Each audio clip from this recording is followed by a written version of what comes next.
થરાદ નજીક નર્મદા કેનાલમાંથી એક યુવક અને એક યુવતીના બાંધેલી હાલતમાં મૃતદેહ મળી આવતા ચકચાર મચી છે. દોલતપુરા પુલ નજીકથી ફાયર બ્રિગેડની ટીમે આ મૃતદેહોને બહાર કાઢ્યા. ગતરોજ કેનાલ પર એક મોટરસાયકલ, ધાબળો, પટ્ટો અને ટોપી જેવી વસ્તુઓ પડેલી જોવા મળી હતી. આ અંગે ફાયર ટીમને જાણ કરતા તેમણે તપાસ હાથ ધરી હતી. ફાયર ટીમે ઘટના સ્થળે પહોંચીને બંને મૃતદેહોને બહાર કાઢ્યા અને મૃતદેહો રસ્સી વડે બાંધેલી હાલતમાં હતા કે જેને રહસ્ય વધુ પીરું બનાવ્યું છે. મૃતક યુવક અને યુવતી પાસેથી એક ચાકુ, પાકીટ અને મોબાઈલ ફોન પણ મળી આવ્યા.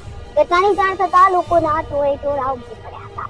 9:30 बजे आसपास में कॉल મળે કે દોલતપુરા પુલ નજીક કોઈ અજાણી ડેડ બોડી જાય છે. તો હું અને સ્ટાફ તાત્કાલિક ઘટના સ્થળે પહોંચી ડેડ બોડી બહાર નીકાળી. જ્યારે ડેડ બોડી બહાર નીકાળી ત્યારે જે બાંધી લેવાની હતી. બાદમાં જ્યારે અમે બહાર નીકાળીને તપાસ કરતા પાકીટમાંથી ડોક્યુમેન્ટ મળી આવે એ બંને યુવતી ભાદર ગામનો હોવાનું જાણવા મળે છે અને પરિવારને જાણ કરે.